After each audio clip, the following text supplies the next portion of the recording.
Have you ever spent way too much time on a sales call only to realize that maybe halfway through that prospect can't sign or they're never actually going to sign? Trust me, I've been there, and I'm sure most of you watching have also been there too.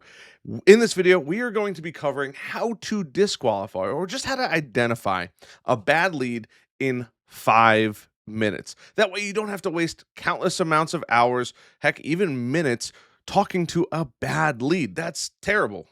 The only thing that we can't get back is time. So in this video, 5 minutes or less. Now, I will fair warn you, this video is going to be a little more than 5 minutes, but take from this video and implement it. And I promise you, you are going to crush it when it comes to getting this information in 5 minutes or less. My name is Harrison Barron from growth-generators.com. We help MSPs grow, whether that's sales training, marketing training, or even some business operations. Before I get into today's video, I do want to mention you should head over to growth-generators.com and check out some of our stuff. We have programs for growing MSPs. It is a membership. It's incredibly affordable, but it is mentorship, learning, all of that kind of stuff. But more importantly, if you can head over to the podcast, right? We have an Apple podcast, a Spotify podcast, and we work really, really hard. There are some videos that I don't turn into a podcast. Or better yet, they all turn into podcasts, but there are only certain things that I release only on the podcast. So you have to be watching. And the nice part is it's usually a Saturday morning, Sunday morning. I'm having a cup of coffee. It's kind of like us hanging out, but I really go super deep. We're talking like 40, 50, an hour long podcast. So I don't have to feel pressured on YouTube to get through the information really, really quickly. I would highly recommend checking it out. And heck, while you're there, we got another one. While we're there, if you want to give it a 5-star review, I would appreciate the heck out of you. You are a real one. Over here too, you can find it on Spotify or Apple Podcasts. I really, really appreciate it. It would mean the absolute world to me. If you don't think it's worth 5 stars, I guess I'll take 4 stars. But let me know truly what I could do to make it a 5-star podcast. So let's talk about how to do this in 5 minutes or less, because that's truly what we want. Step number one, there are 3 pillars of qualifying MSP prospects typically, right? You have to find a budget, a needs and urgency, and the authority. You have to be talking to the right person, right? Those are pretty much the 3 things. We need to make sure that they can afford what we want to sell them, that they actually have a need for it, right? Because not everybody needs it, right? And they not only do they need it, they need it kind of in a reasonable time frame, right? And we have to make sure that the person that we're talking to can actually help us, whether that's getting it in front of the right person or that is the person themselves that can sign the lead. So let's talk about budget and break down budget, and how to test for budget early is probably the most important thing. People usually fall into 2 different categories: knows and non-knowers. And what I mean by that is, I like to ask, have you ever worked with an MSP before? This immediately tells me whether or not they have had an idea of the costs associated with that. They're usually going to say, yes, I have, in which case I know immediately that they probably have a budget. And if they say no, they're going to need some education, right? It doesn't mean that they can't be a client. It just means they need to be educated more on what you do to help them. And I like to ask some soft qualifying questions throughout this process, right? And obviously, have you worked with an MSP before is a big one. But what's your current IT spend? Just out of curiosity, what's your current tech spend? Sometimes, depending on who you're speaking to, they may or may not know that, right? And if you really want to poke and prod, are you looking for, if you're shopping, are you looking for a fully managed, or do you have a fully managed setup, or are you looking for specific types of support? Do you do break fix? These are things that are immediately going to trigger in your brain where they kind of fall, if they have an actual budget that could be associated with this. But there is a red flag, right? There are some red flags, and these should jump out at you. And this is just some of them, right? But if they immediately push back on cost, even hearing about the value, they might just be price shopping. But that doesn't always mean, just because it's a red flag, they also, like I said before, if they push back on price, just say, oh, what does that typically cost, right? We've never had an MSP before. We typically charge 100, 125, $150 per computer. Oh my God, right? It doesn't mean that they're price shopping every time, but you have to realize the process that they're following. They might truly not know the value that you provide. And after talking about it, they might realize, "Oh my god, I can have somebody manage my entire environment for 100, 125, 150, heck, maybe even more than that." Right? But it will take some kind of education there. Now, part number 2 is they have to have a need and hopefully a little bit of urgency. Those kind of go hand in hand, right? I like to ask the big question, what is your biggest IT challenge you currently are dealing with, right? I like to say currently because usually that's like a thorn in the side type thing. But hey, what's your biggest IT headaches or what's your biggest tech headaches? What can you not stand about your current technology situation? They should tell you. If they share the answer with you, they might be serious, right? But if they're, I don't, they might not be serious. Or truthfully, they might not have a need. Both of those are completely fine, but it is important to differentiate those. And you also have to kind of gauge the urgency, right? Hey, they might say, we're looking at people in the next year or so, but it's really not a priority for us.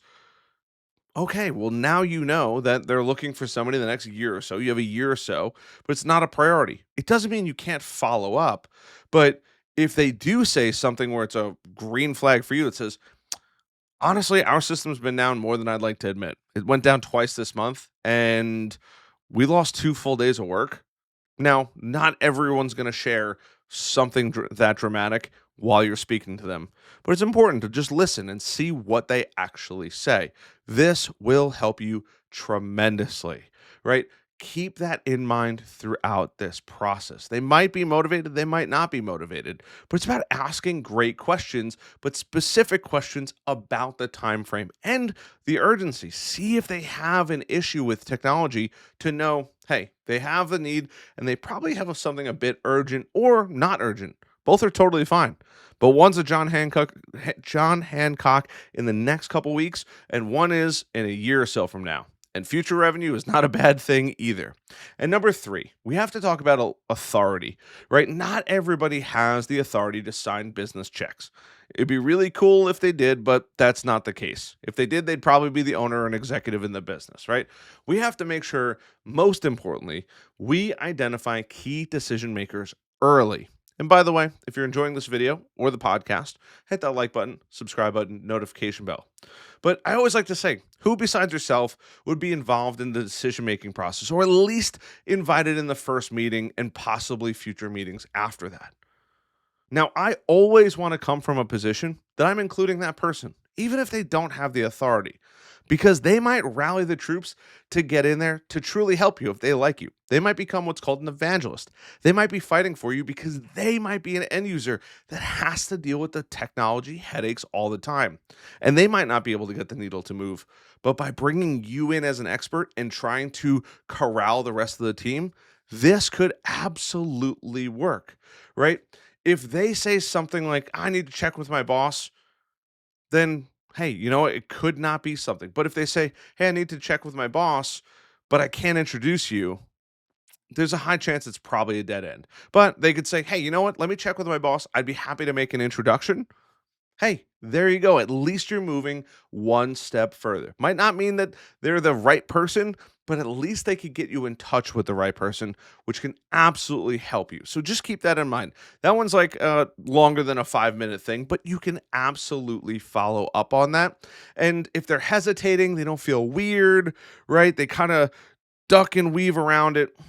It's just not worth pursuing at that point, right? And here's some quick little instant red flags that you need to absolutely know, because they're going to say something like this, right? And it doesn't mean you can't talk to this person, but you might want to think twice before spending a little bit more time with them.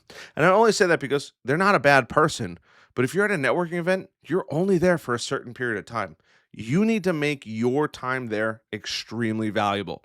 And if they're not somebody that can move the needle forward, you need to move on to go find the next person, right? Number one thing is an instant red flag if they're only talking about the price. They are going to hammer down on the price. They are looking for the cheapest option, and I hope to God You on the other end of this camera are not trying to be the cheapest option. If you are, quite literally, you should check out all the links down below and learn how to sell your services because I never want to hear somebody being the cheapest option. The race to the bottom is the worst thing in the world.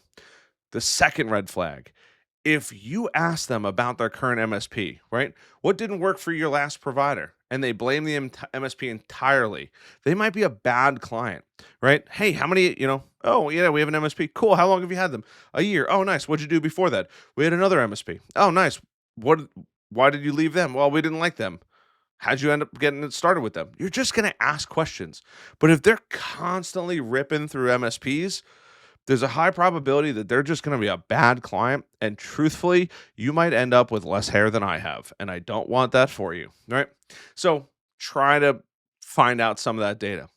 Number three is a big red flag. And I don't think enough MSPs take this seriously. And you guys already know my golden nuggets are typically towards the end.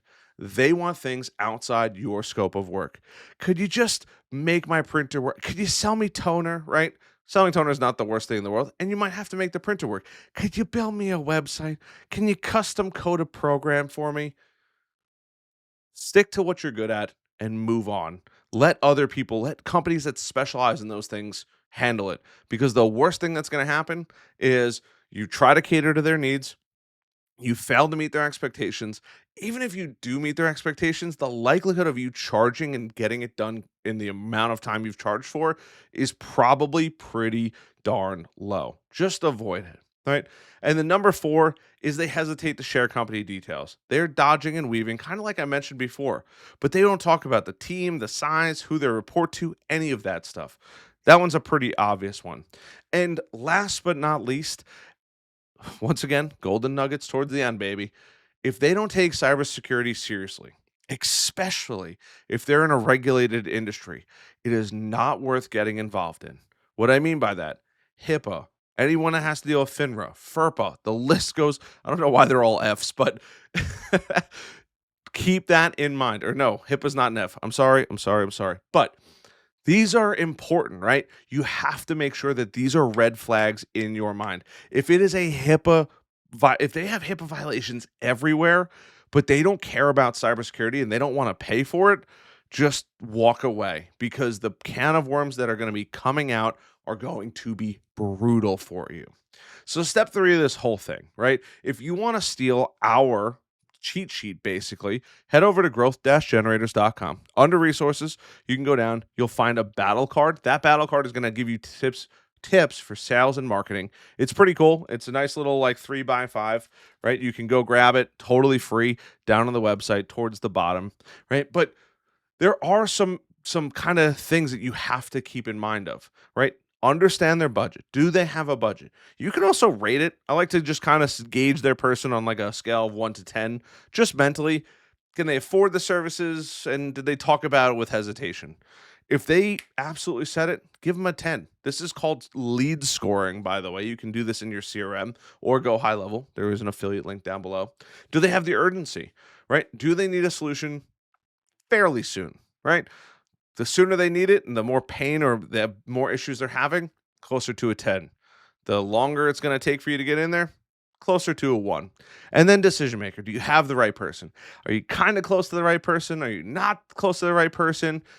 Once again, 1 through 10. If you're completely wasting your time and it's a 1, you got to be a little careful. But you might find out really good information and you just realize that one of those pieces might need a little bit of work. So here's what you do after all of this. You've asked these great questions, you've picked up these little things so you can qualify or disqualify in 5 minutes, right? You want to just try to get them on a discovery call. Just offer to head to their office, their building, whatever it is. Bring a box of donuts. 12 or $14 is not going to kill you. And I hope I get to look back on this video and say, wow, donuts were really cheap. I shouldn't say I hope, but I'm sure I'm going to look back and say, wow, donuts were really cheap in 2025, right? But you have to make sure, try to book that discovery call the best you possibly can and keep mental notes of their current pain points and start moving that towards getting an in-person, a handshake, seeing everything because you never know what's going to transpire from that. Don't lose track of them. If they've spoken to you, Keep your business cards, right? I keep these all together here, but put them in your CRM. I use Go High Level. It comes with MSP Heroes. Use whatever CRM that you want to use. Make sure you track them and follow up every few months. Do not let them get away. It is the worst thing ever. Now, if they fall on the one scale on all three of them, it might not be a good fit. It doesn't mean you don't have to talk to them ever again. They probably are great people. But if they can't put money in your pocket, they might be able to refer you out. And if they can't refer you out either, it doesn't mean you have to hate them. Say hello to them, be polite, just let them know, hey, it's not a fit. I'd love to find people that are a fit, and maybe you can help them build their business too.